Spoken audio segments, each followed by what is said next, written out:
Do you believe in God? Me? Creator? Yeah, so the more I look at the universe, just the less convinced I am that there is something benevolent going on. So if your concept of a creator is someone who's all-powerful and all good, that's not an uncommon pairing of powers that you might ascribe to a creator.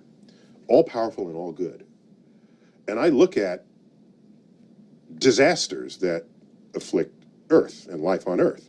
Volcanoes, hurricanes, tornadoes, earthquakes, disease, pestilence, congenital birth defects. You look at this list of ways that life is made miserable on Earth by natural causes.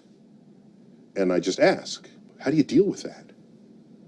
So philosophers rose up and said, if there is a God, God is either not all-powerful or not all good. I have no problems if, as we probe the origins of things, we bump up into the bearded man. If that shows up, we're good to go, okay? Not a problem. There's just no evidence of it.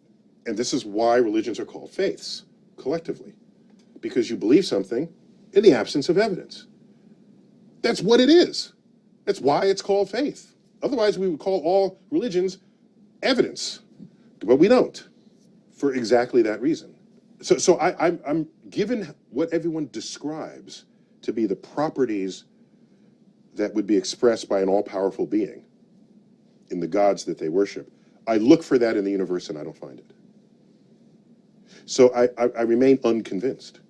But if you've got some good evidence, bring it, bring it, okay? And so I don't lead with that information because what I believe should be irrelevant to anyone. It's not about me. It's about the real world.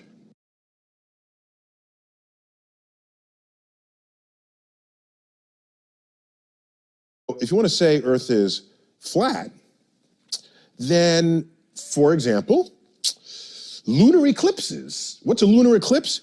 This is Earth, and the moon is over here. The sun is always casting Earth's shadow into space. It's always there no matter what. Right. Obviously, okay? It's just a shadow. It's a shadow. The moon it's occasionally... It's just a shadow shining on blackness. Yeah, a shadow in darkness. A shadow in darkness. So the moon occasionally passes through that shadow.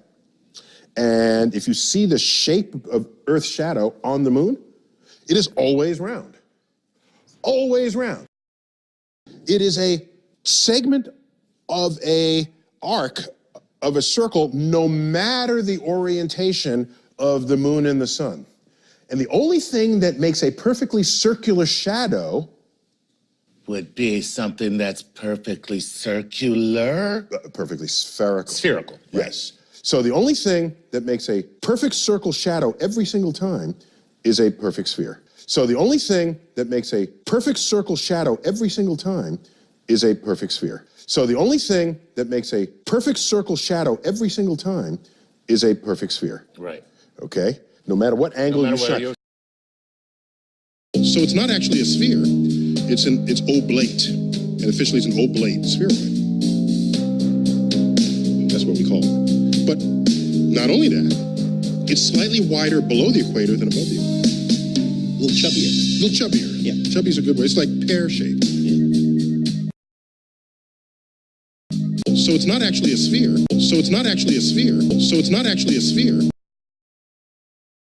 So the only thing that makes a perfect circle shadow every single time is a perfect sphere. So the only thing that makes a perfect circle shadow every single time is a perfect sphere. So the only thing that makes a perfect circle shadow every single time is a perfect sphere.